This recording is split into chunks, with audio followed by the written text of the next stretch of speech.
I'm here tonight to speak to you very briefly and introduce to you Cyprian Ekwensi, a novelist very well known from Nigeria. And there's a great deal I could say about Mr. Ekwensi. He has lectured in the university in biology, chemistry, English. He has had the occupations of pharmacist, forester, radio director, actor, teacher, Director of Information Service. He is most recently at the Iowa City International Writers Program. And just last weekend, he was up in Madison as the featured speaker at a conference on African literature. He has lived in various parts of Nigeria, and he was educated in Nigeria, in Ghana, and in London. And all this time, with all these various things he's been doing, he has been writing. So he has published 5 novels, many short stories, some novellas, essays, some works for children. And in 1968, he was awarded the Dag Hammarskjöld International Award for Literary Merit. We are extremely fortunate to have him here because at the end of this week, he is going back to Nigeria, where he is the director of the East Central State Library Board. He is brought here by the Iowa State Lectures Committee, the Black Students Organization, and the Honors Program. And there will be a reception following his address at the Black Cultural Center. He is going to speak to us on the African writer and his society. Mr. Ekwensi.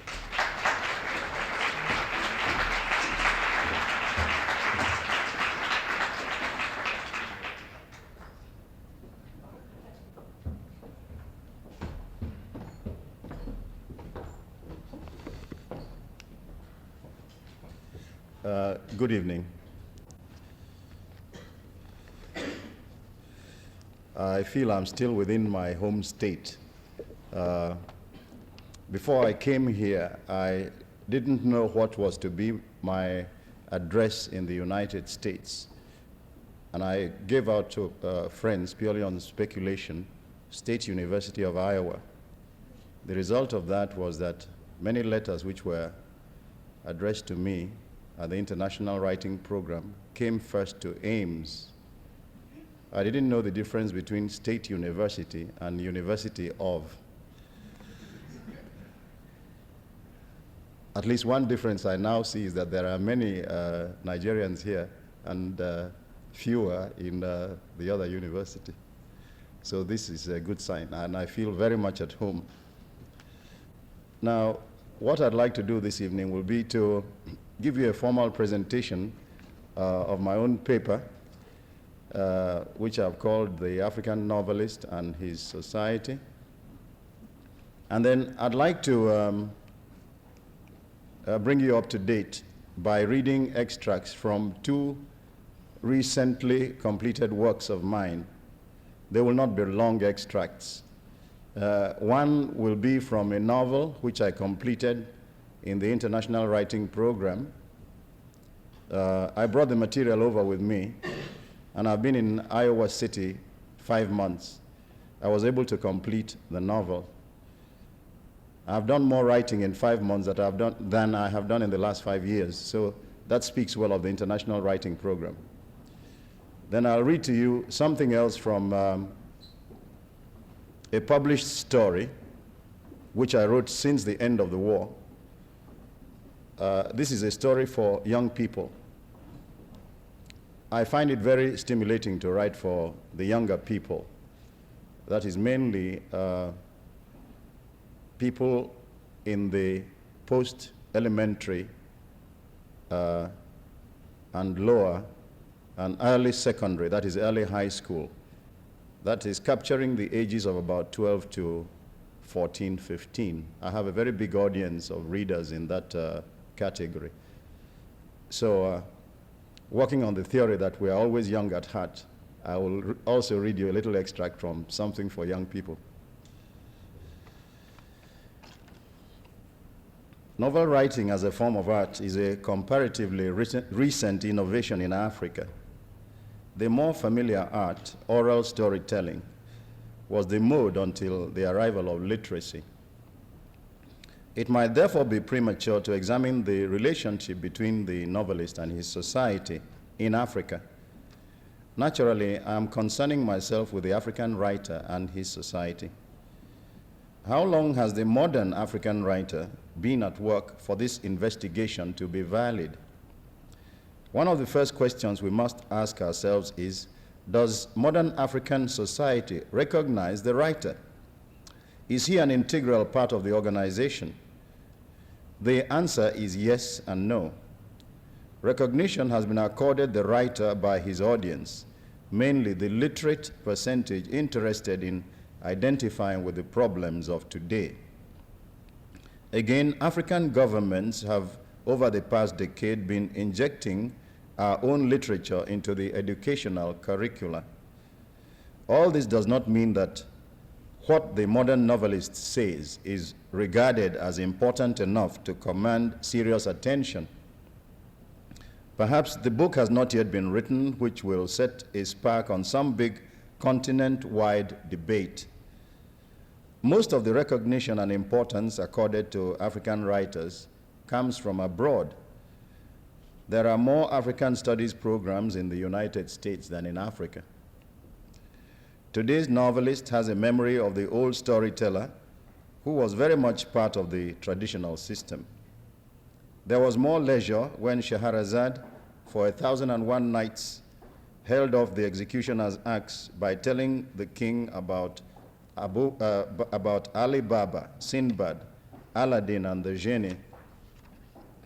We have heard from our parents fairy stories and legends of brave hunters, warriors, magicians, and adventurers. In our traditional society, the storyteller's art carried with it the aura of authority, wisdom, and mystery. Today, because of the peculiar situation in which we find ourselves in modern Africa, we tend to focus our attention totally on the particular type of novel which is either protest literature or part of a crusade for the oppressed. We forget that the novel embraces a whole range of human experience, from adventure through love and politics to sheer fantasy. Negritude and black power comprise just two important aspects. Thus, we subconsciously expect each and every novel written by a modern African writer to embody solutions to apartheid, liberation movements, corruption, civil rights, and all the battles, large and small, which the black man is fighting on our continent and elsewhere. Our society is organized on some kind of constitutional arrangement, civil or military. Our society recognizes certain laws, observes taboos, ranges in age from the newly born to the centenarian, is literate, semi-literate, or totally illiterate. Therefore, in considering the modern African novelist and his society, we must consider just where the novelist fits in. We will begin by trying to discover what the novelist is trying to do in today's Africa. He is trying to mirror his times, to help us understand ourselves and our problems, to give us an identity. Just as the face which stares back at you in the mirror requires a dab of makeup or several strokes of the razor to touch it up, so society, on seeing its own reflection in the novelist's mirror, hurries up to patch the imperfections. The novelist tries to bring home his particular thesis using all the 5 senses, and possibly a 6th. By making his audience see, feel, taste, touch, smell, imagine, and be aware of the social problems of the day, he is able to involve mankind in the entire subject of living. The novelist illumines or tries to illuminate by taking probability 1 point further and thus showing how it can be possibility. This must be why the novelist sometimes stumbles into prophecy. In the early part of this century, H.G. Wells, the British scientist and novelist, foreshadowed in his novel, The First Men on the Moon, man's landing on the moon, which did not become a reality until well into the second half of the 20th century, and long after Wells himself had passed on. The novelist is trying to build images. Novelists have helped in the evolution of national character: French, American, Russian, African. The storyteller of yesterday's Africa relied on the folk tale with tortoise or spider as hero.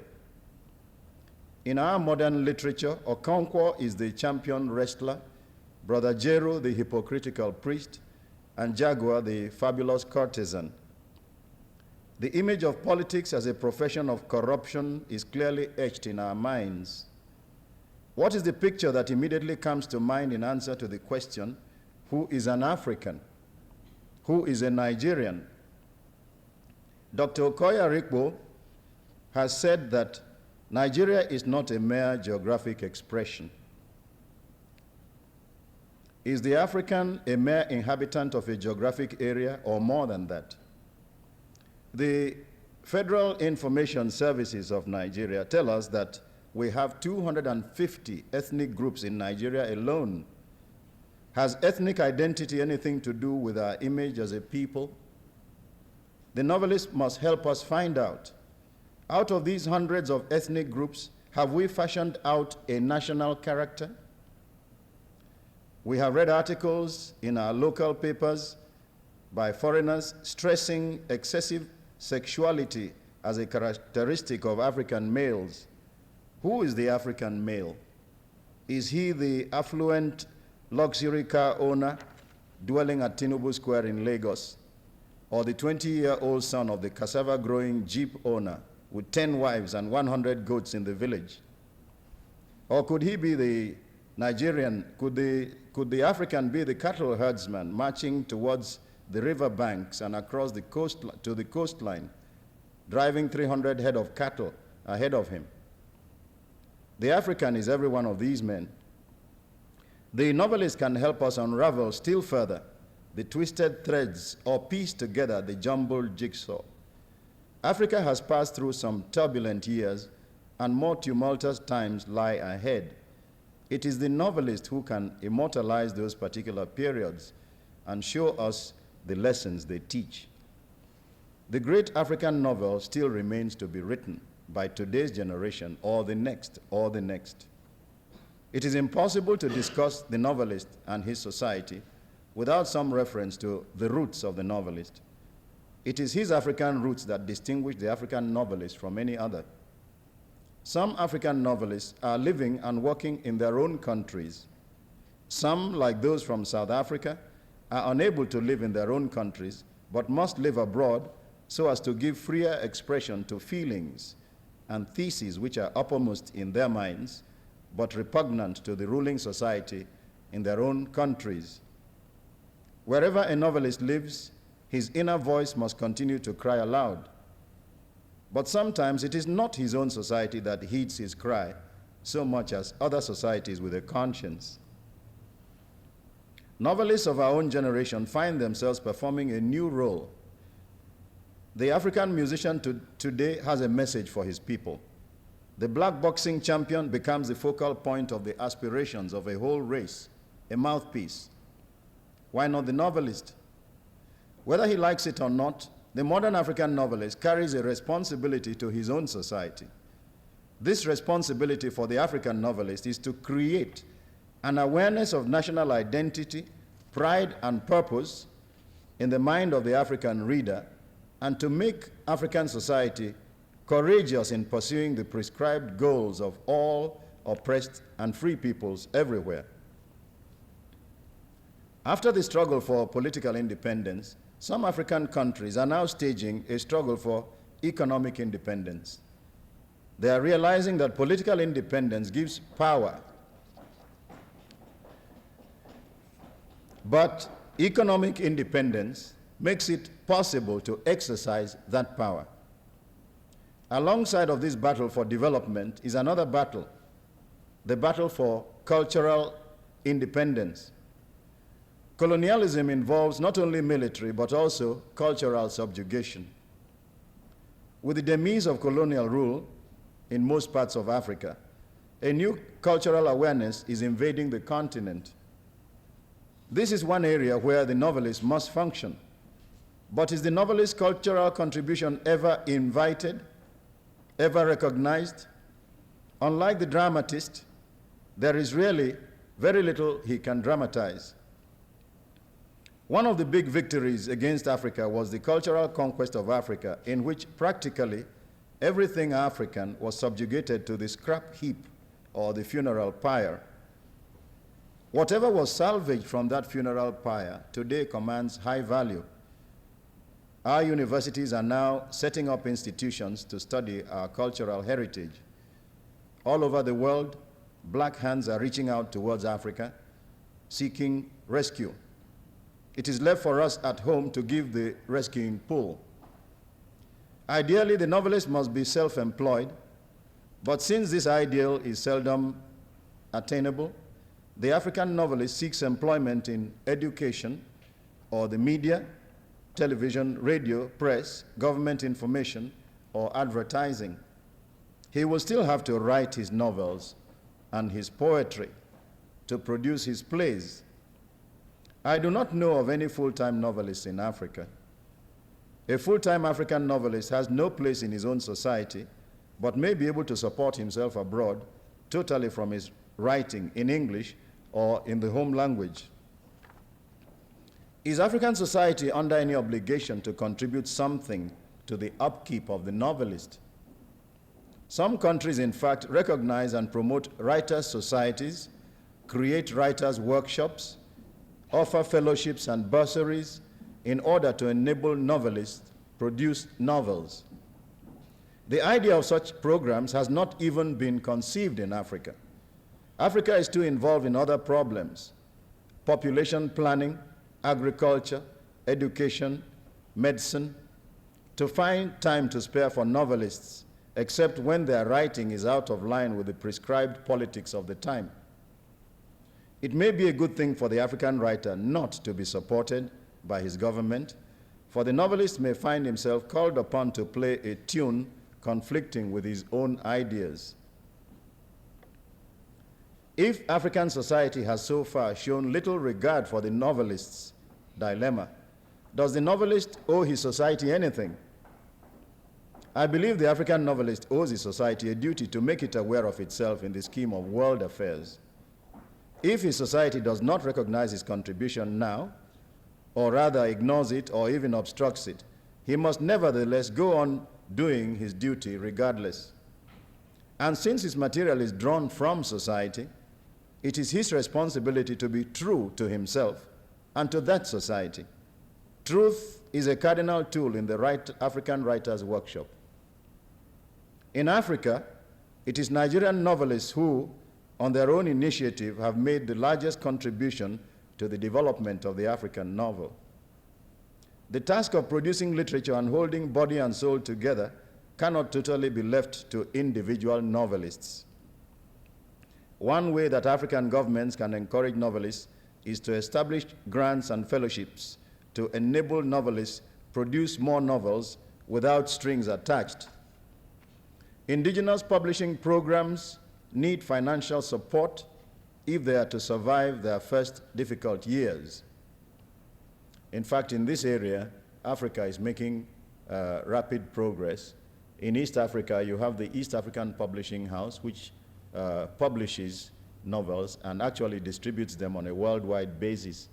In Nigeria, you have, in Western Nigeria, a Nigerian publisher, Onigbonje Press in Ibadan, and there are many representatives of British publishing firms in Nigeria, with a partnership shared between British and Nigerian capital.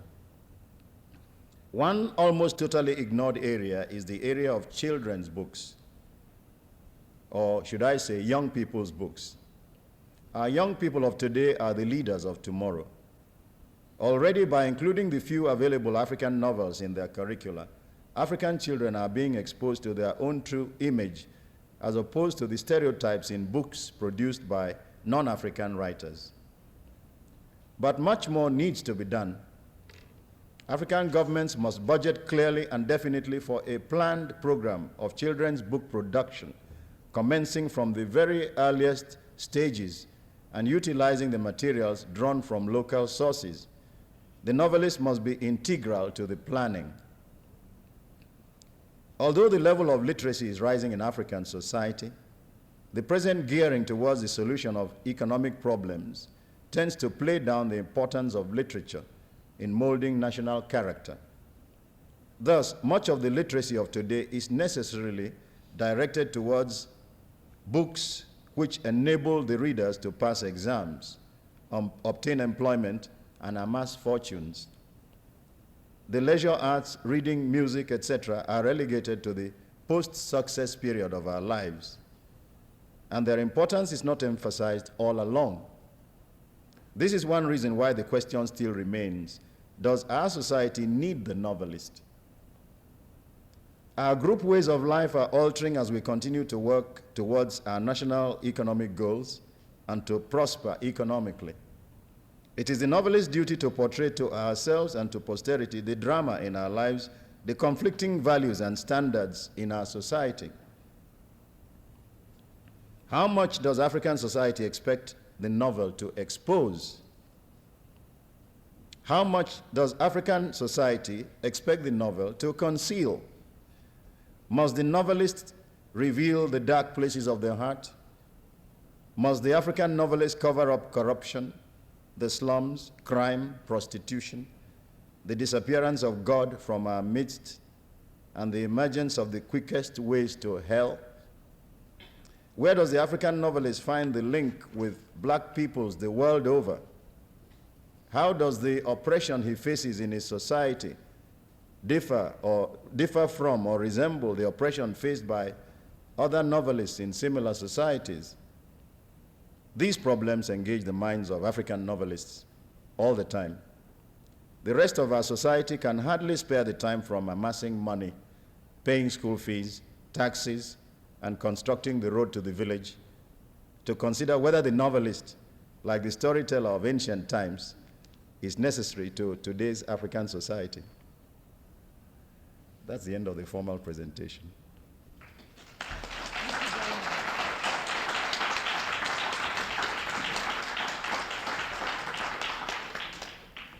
Now, what I'd like to do now will be to read you a short extract from a novel which I completed in Iowa. It's gone to the publishers now. I brought the material along with me from Nigeria to the International Writing Program. I'd been thinking of writing a novel about the Nigerian Civil War, and I had been scribbling bits and pieces, but it was not until I came to Iowa that I was able to bring my mind to bear on the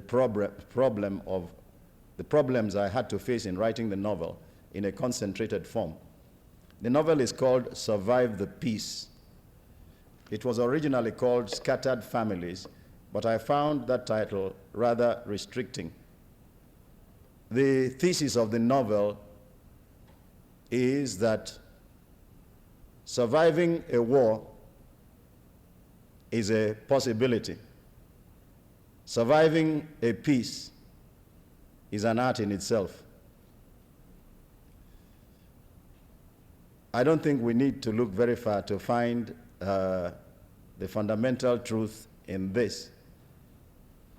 The war, the hot war, may sometimes be followed by perhaps a cold peace or a hot peace, whichever.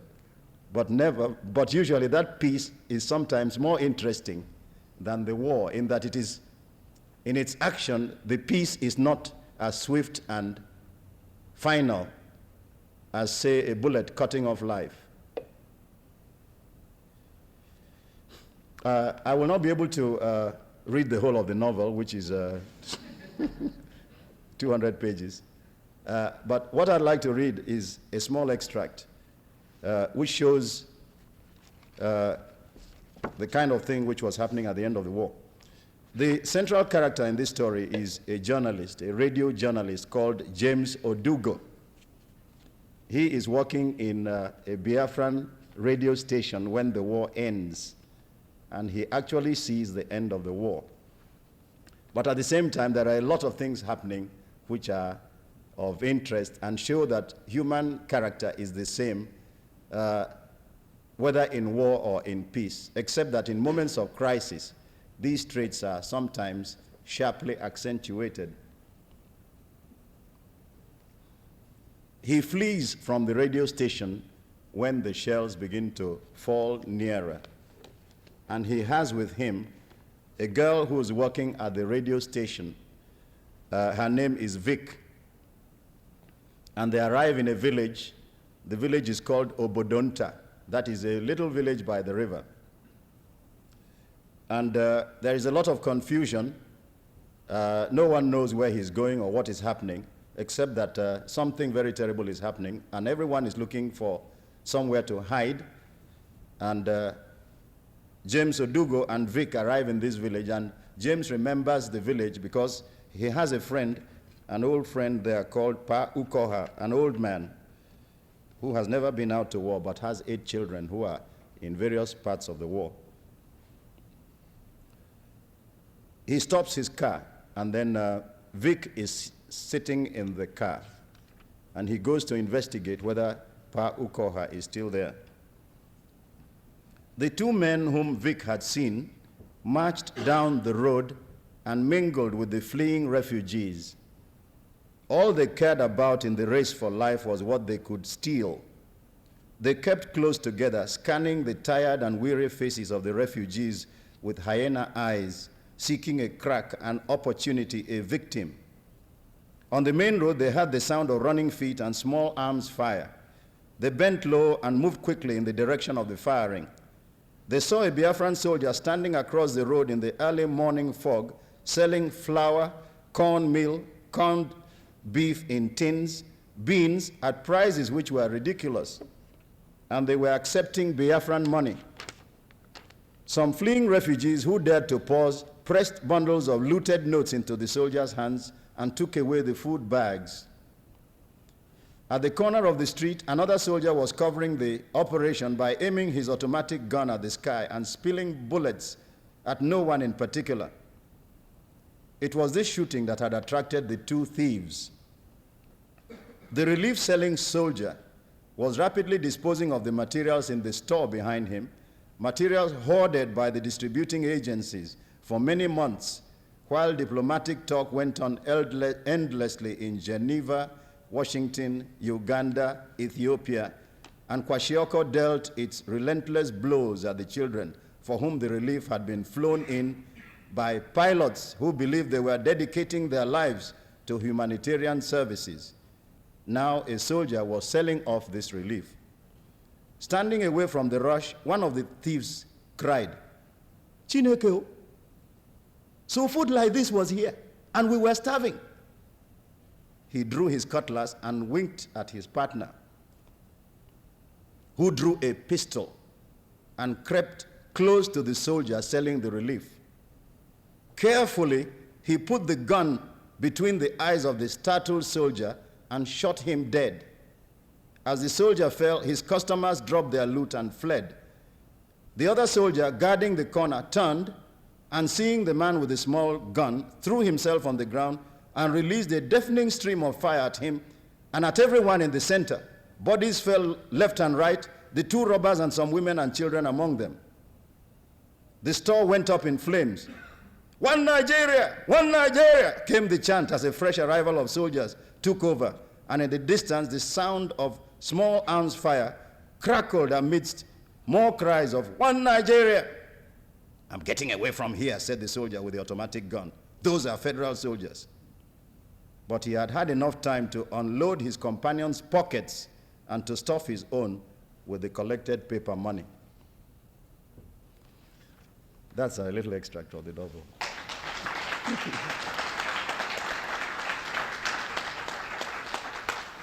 To end this little presentation, I'll just read you a little bit from a book I have written for young people. Sorry.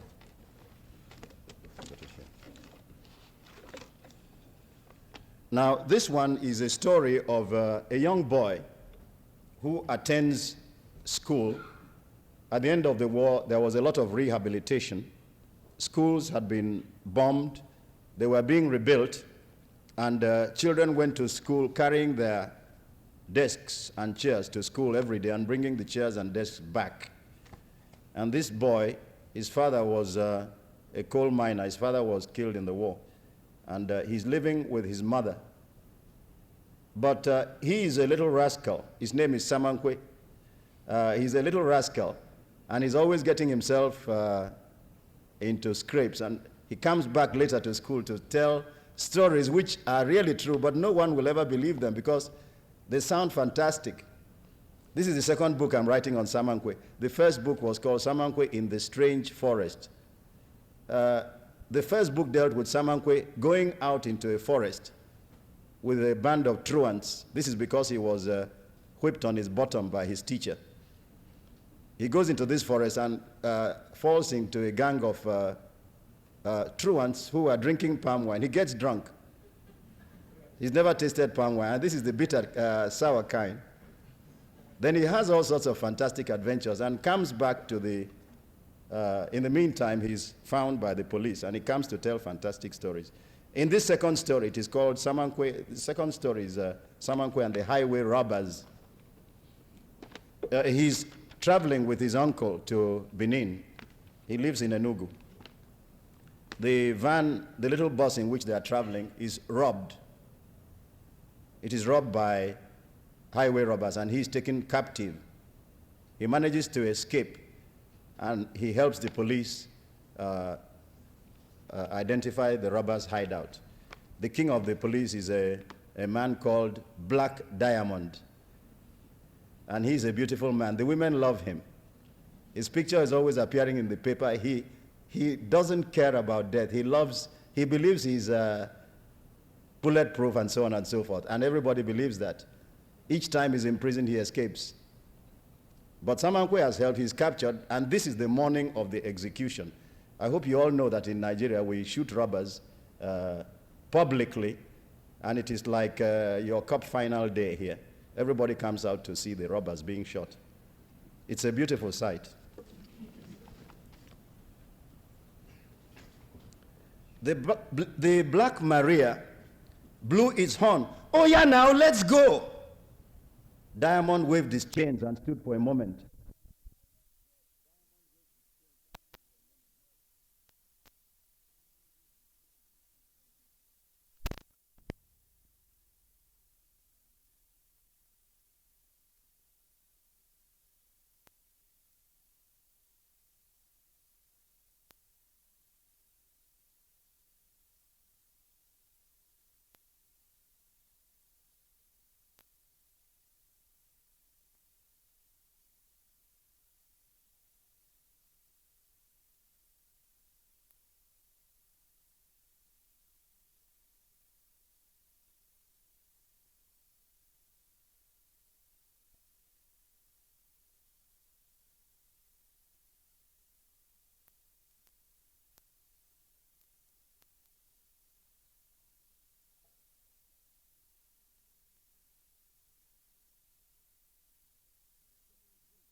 He's selling drinks. It was like cup final day.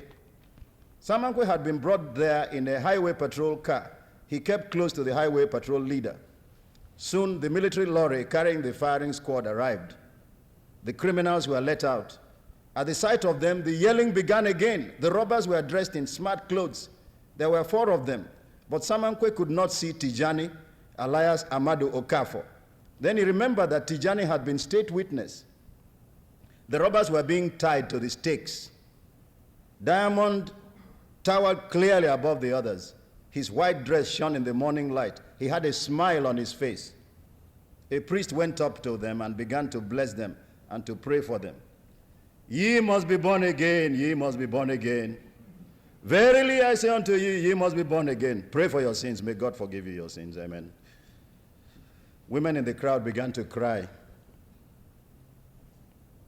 Samankwe thought he saw Al-Haja. This is the girlfriend of Black Diamond. And this is usually a critical time, you see, because the girlfriends take the vouchers and the checkbooks for the final signatures before the robbers are killed.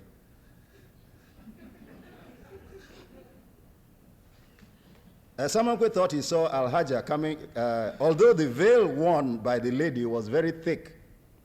The governor arrived with his outriders. He read a citation and drove away, preceded by outriders. The robbers were blindfolded. The soldiers lined up. The commander raised his arm, "Fire!" And the shots lashed out. Everyone waited for the robbers to die. The doctor went there and said they were not dead. Now what would happen? Before an answer could be found, the rumor went round. Black Diamond was bulletproof. He was immortal. The thought spread panic. The crowd ran wild. Women and children were trodden underfoot. Many onlookers received injuries. The hospital was packed with people needing emergency treatment. In 2 minutes, the stadium was clear of people, and the entire field was one vast battlefield, littered with papers, bottles, cartons, clothes, even wigs. The execution was called off for that day, but the governor called his cabinet and they talked secretly. The newspapers cried out for justice. As the Black Maria drove back to the prison, crowds stoned the van and cursed the robbers. This must be the first time that such a thing had happened in the history of public executions. The inquiry discovered that the armory had, by mistake, issued the firing squad with blanks.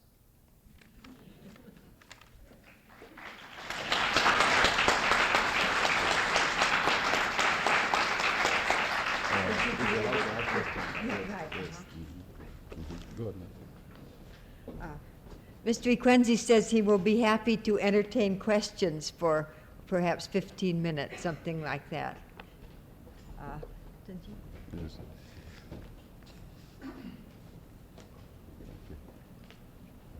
Don't you think that one of the problems facing the African novelist is the language in which he or she writes his novel? Since only a small percentage of the African population can read English or French, in which most novels are written. If so, would you agree with some African novelists who say that African novelists should write in the indigenous language? Yes, I will agree with them, and I will also say that African novelists. Repeat the question. Yes, I've got the question. The question, you didn't hear the question. One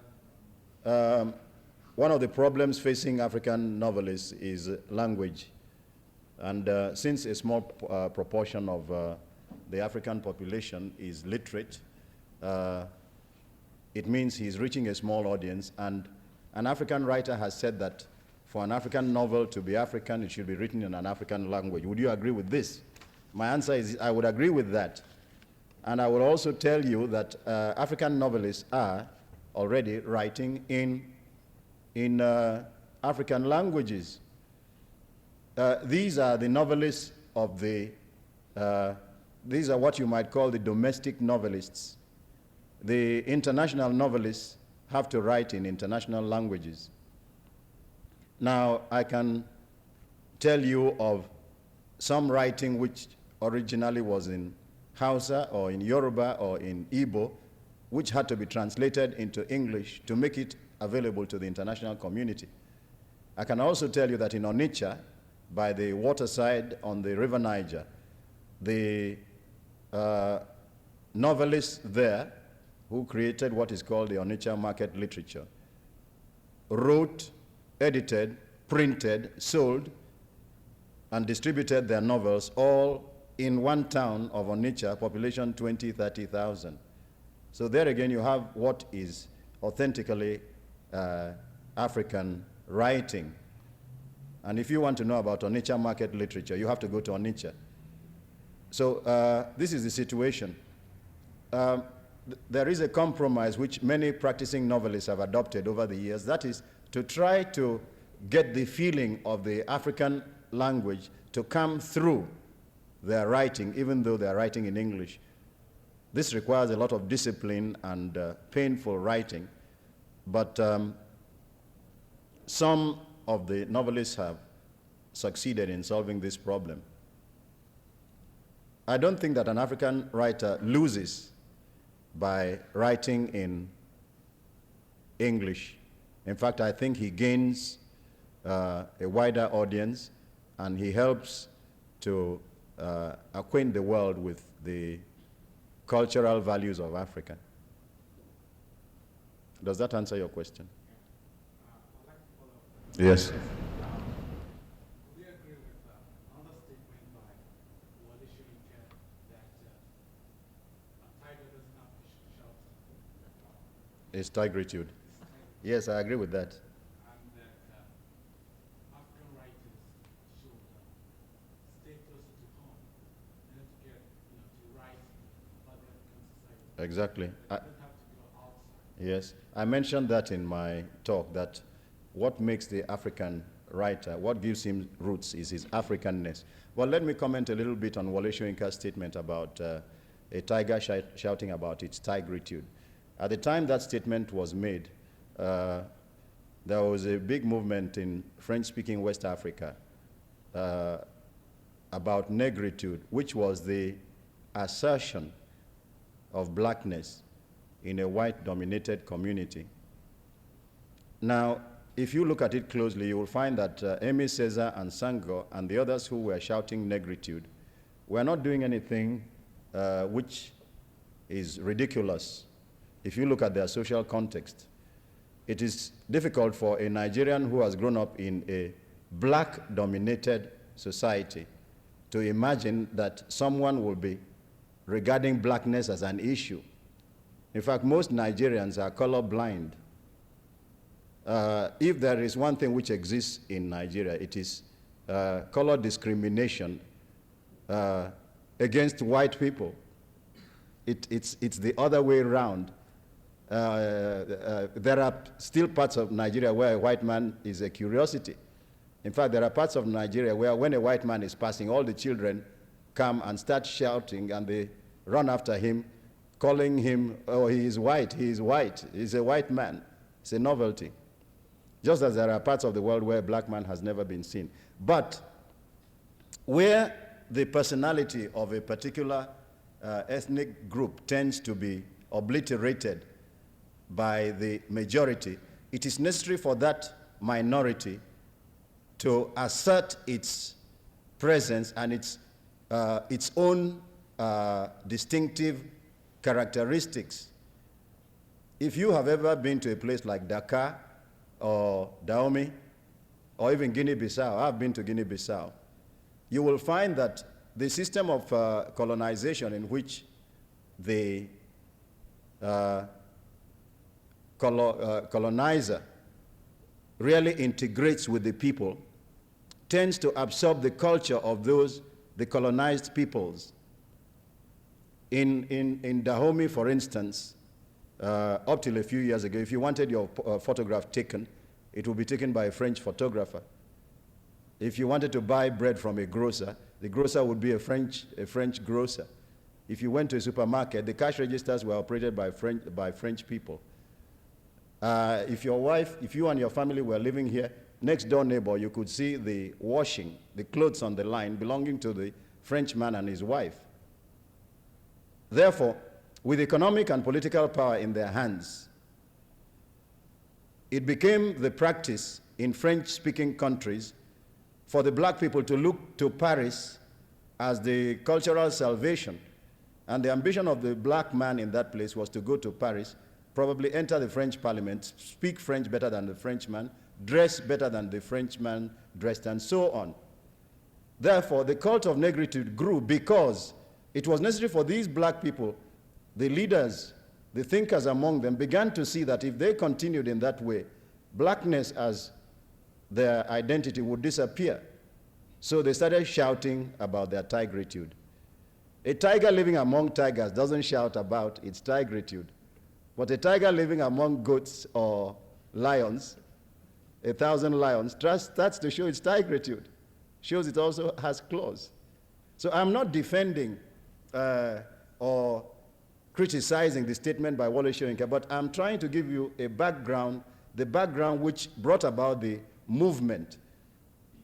You can call negritude black power. You can call black power African personality. You can give it any name, but whatever happens in every case where it has been necessary to make this assertion, it usually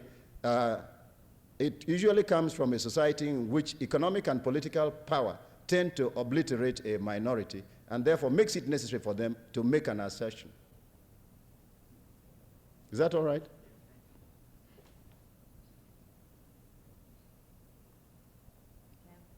Well, I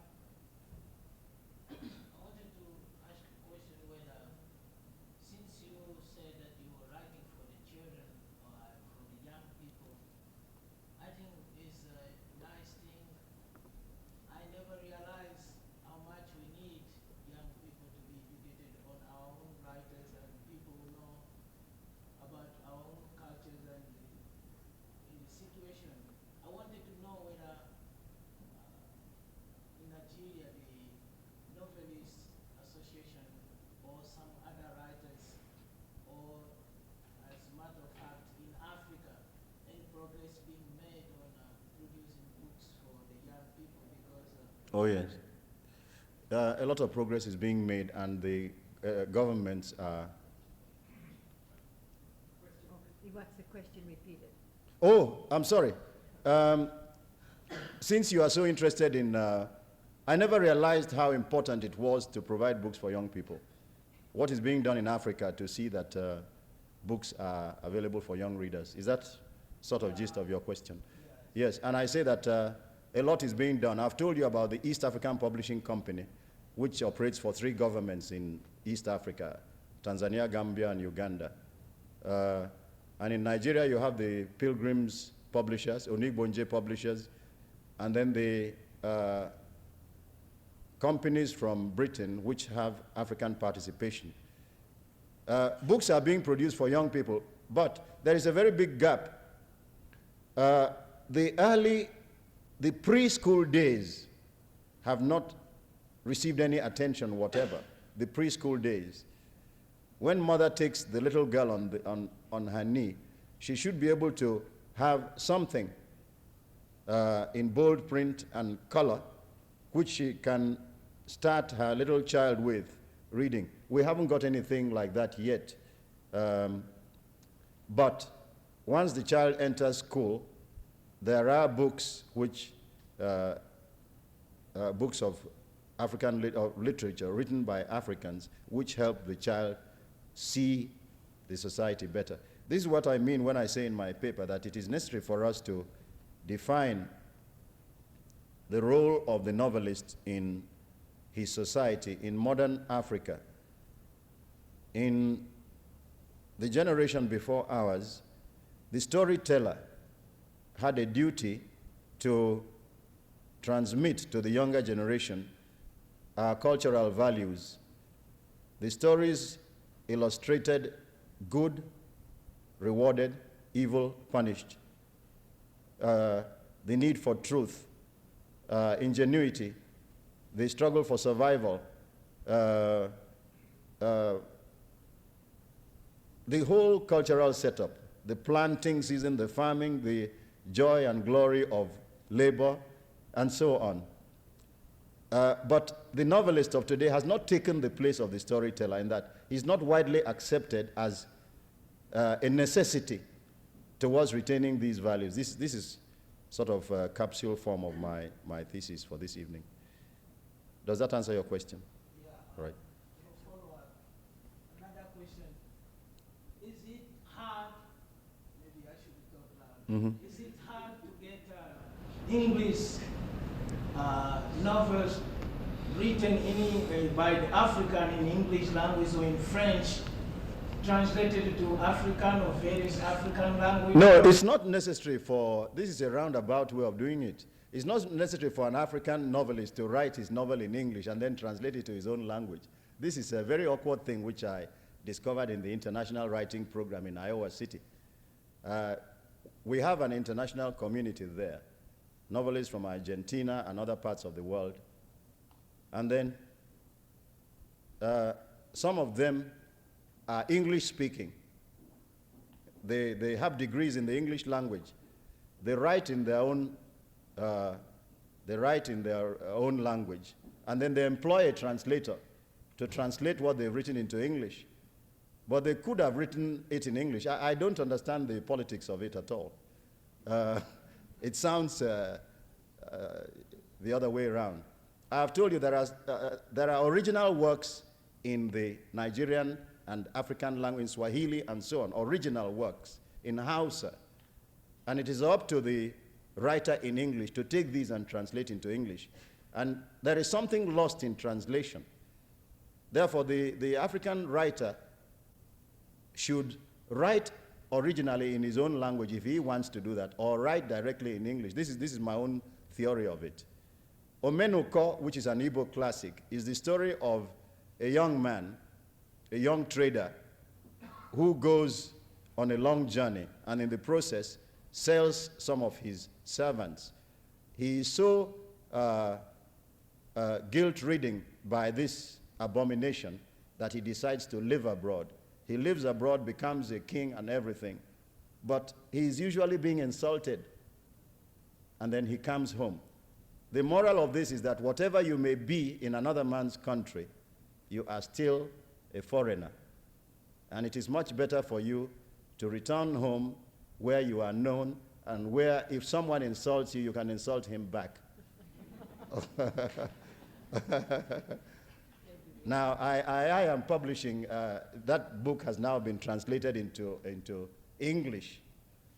And so you see, it works both ways. Yes?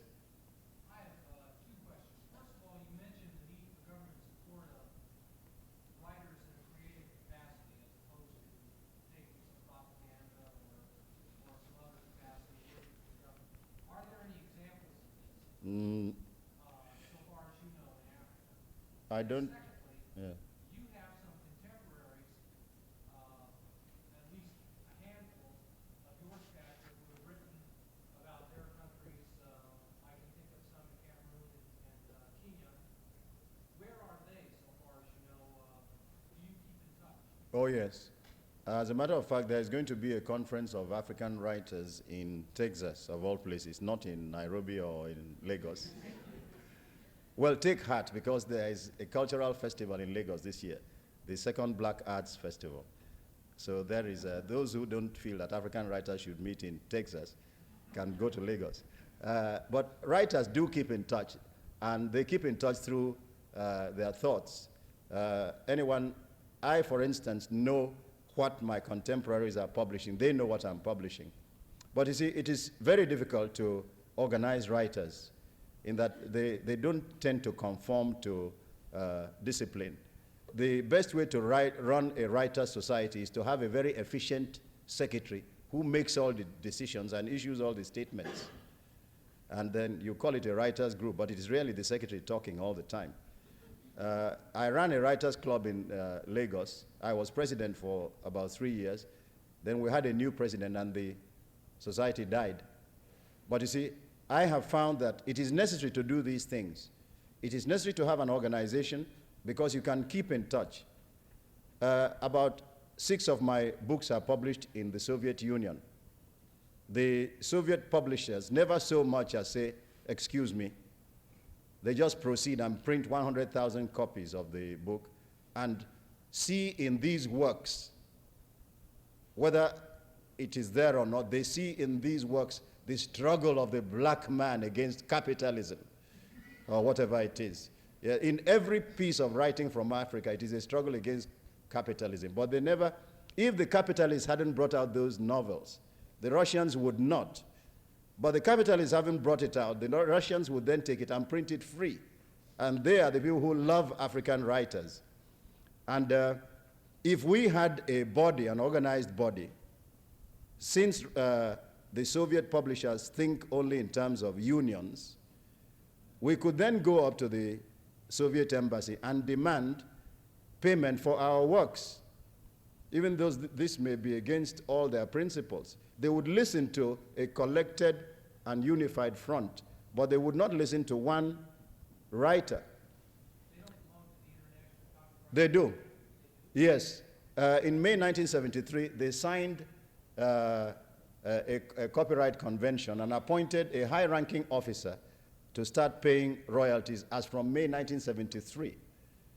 Therefore, anything previously published, anything published in April 1973 wouldn't qualify for the royalties. And in the meantime, they have not made a list of anything which has been published in the Soviet Union. You get to hear about this from travelers who say, oh, I saw your book in Russia being read by Malenkov or somebody. So this is the difficulty. In Texas, the writers are going to form a sort of front for African writers, and I hope it will work. As I have said, much depends on the energy of the secretary, and he need not be a writer. I think we should have Yes. one more question. I don't mind. One or two. Yes? Sure. Mhm. I have two questions. I guess I can say in one.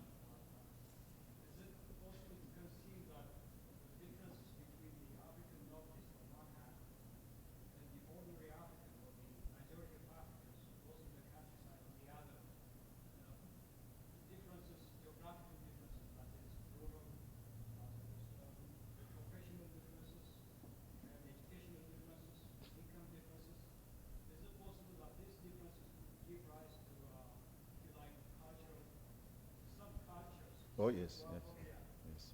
therefore, if that is the case, can the African novelist be an effective spokesman about or for the ordinary African?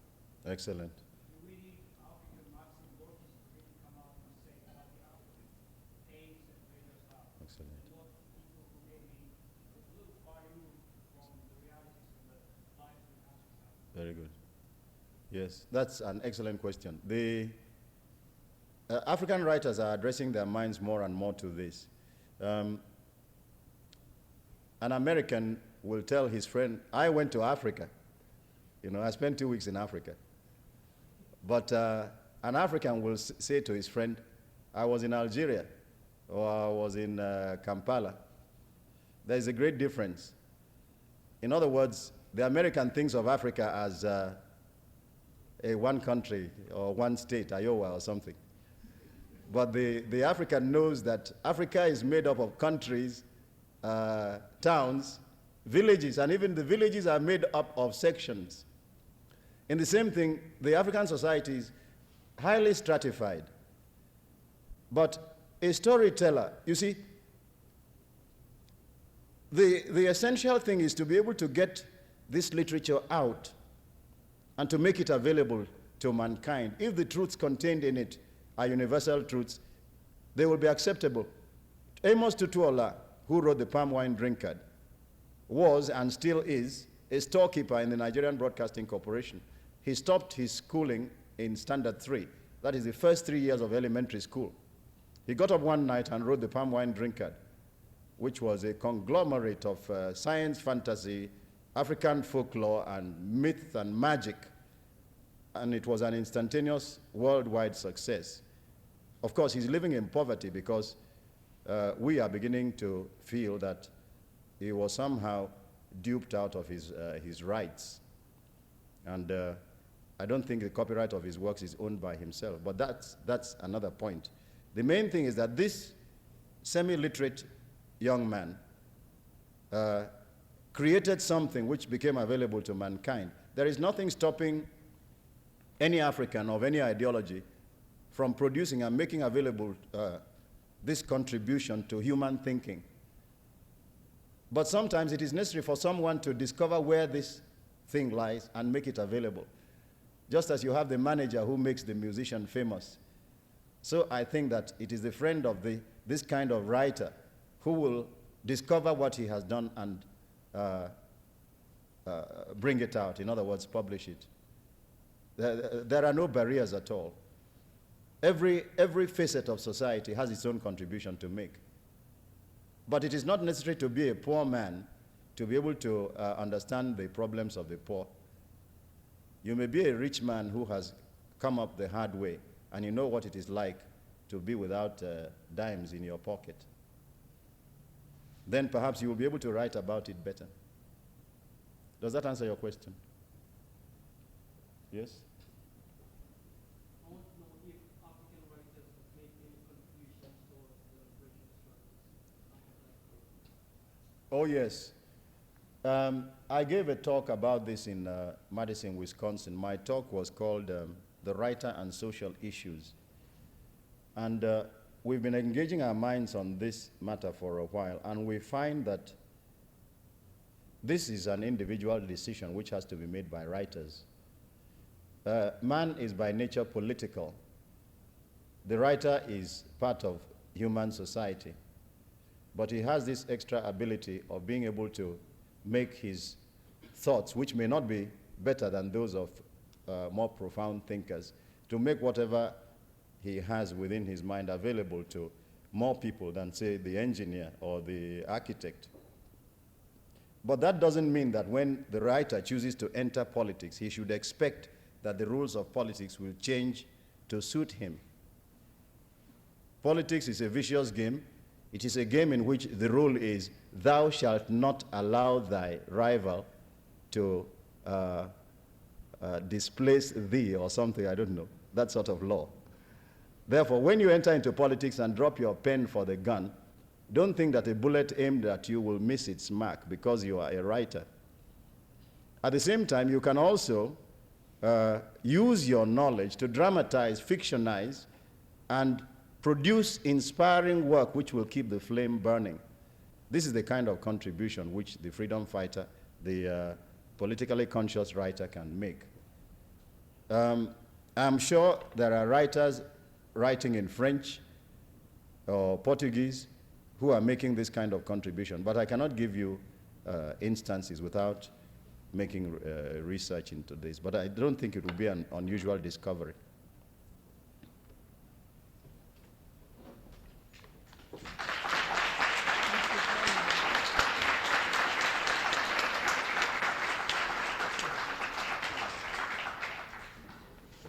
As I have already said, Mr. Equensi will be available for a little more discussion or questions at the Black Cultural Center after this program, but we will call the formal part of the meeting over. Thank you very much.